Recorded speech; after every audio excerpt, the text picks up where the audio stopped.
the trouble. Every night on TV, I might lose hope, I might lose faith in the people I meet.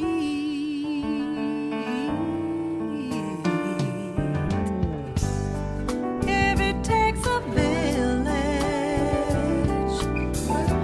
then the world is our town, looking out for each other. Hello and welcome to People for People. I'm your host Tammy Allen, and it is my great pleasure today to be here with Kim Anderson, CEO of Families First, an organization that's been doing great stuff in Atlanta for over 100 years. That's correct. That's a Correct. big statement. Yeah, That's a very big long time. statement. Very Families long. First. That's a wonderful concept too. I love it. Can you tell us about it? Sure. As you alluded to, we've been in business for 120 years. Wow. And we were started in 1890, not too far from Spelman College, as the Leonard Street Orphanage. The what? The Leonard Street Orphanage, Okay. by two women who recognized children on the streets of Atlanta needing help. And that, Well, that's kind of funny to think about children being on the streets in 1890, isn't it? yes. But you know, the need is still the same. And Probably that worse is, now. We have more people. Yes, very much so, very much so. The goal has always been, as alluded to by our name, is that families are first. That if we recognize that families are our primary anchor in our community, and we invest in families, we will have successful children. And so we've been doing obviously, that you guys have been doing a great job. Yes. So we've been doing this for 120 years, focusing work on work that empowers family, ensures the success of children, which is our mission. Great. And has been for over 100 years. And can you tell me, how long have you been with the organization? It'll be a year in February, in a week.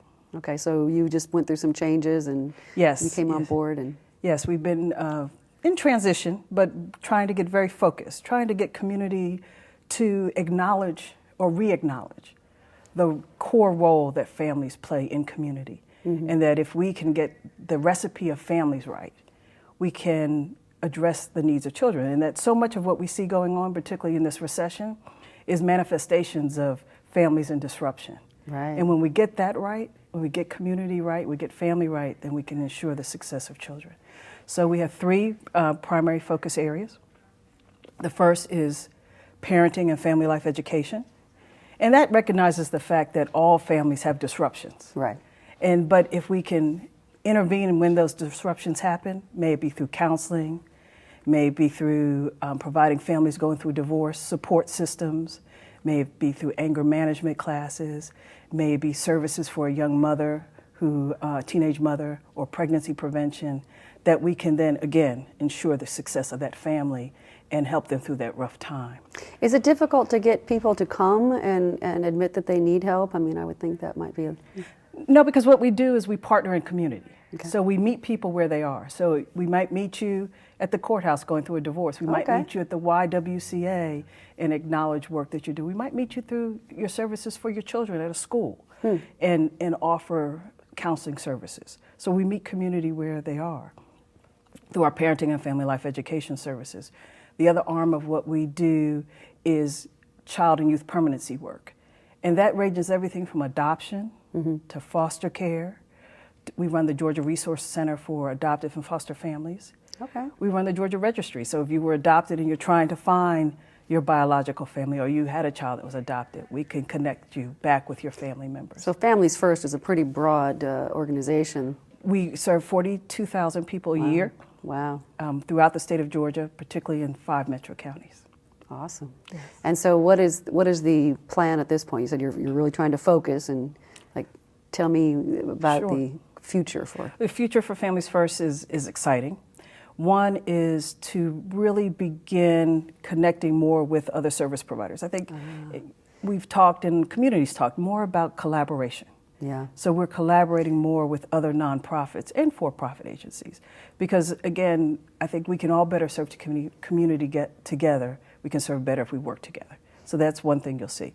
The second thing you'll hear over the next coming months is really how do we engage community in a conversation around families. Part of what, our goal in nonprofit is eventually to put ourselves out of business. We don't want to have to continue working on the problems over and over again. We really want to ingratiate within community self-sufficiency. We want to ingratiate in community an acknowledgement of the importance of family and get everybody engaged in supporting children. So you'll hear us more giving people an opportunity to serve our community and Are there a lot of engaging. volunteer opportunities? We're very fortunate to have over 400 active volunteers in various aspects, everything from tutoring children to working with children in foster care, to coming in and just helping us with administrative duties, to working with our young people while our young mothers are in classes. So there's all kinds of ways for us to work with each other to make sure our children are successful. What is, you've been with the organization, you're coming up on your year anniversary. What is your favorite thing about the heart of this organization? What excites you to get up and go to work? I think when I talk to a young person who's gotten services through one of our programs, or even a parent, and I can see that light in their eyes where they know that not only that things are going to be better, it's because they are better, that they have the tools to make life better for themselves and for their families. Yeah. So it may be because now I have a home and now I can focus on other skill sets and build self-sufficiency in my family. It may be because I grew up in foster care, but now I have all these other supports and I now feel loved. Yeah, because blood isn't, it's the connections we feel to people. It has nothing to do with, a family is the people that care about us and we care about.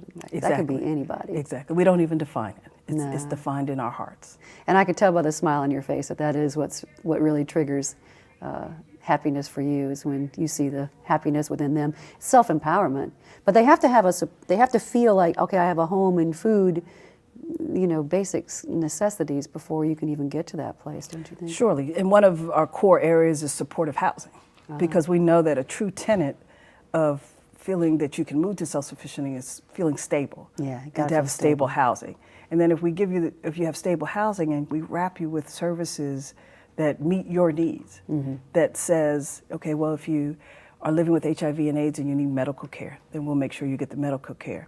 If you're struggling with the challenges of drug abuse and we can get you treatment, then you can begin building your family. Right. You can build the connection, and you can get focused on your children.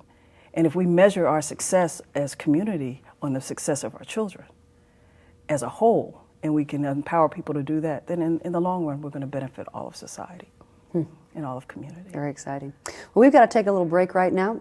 Thank you for joining us, Kim, and we're going to be coming back with some more of the staff of Families First and hear more about all of these services that you guys provide. We'll be right back. Thank you.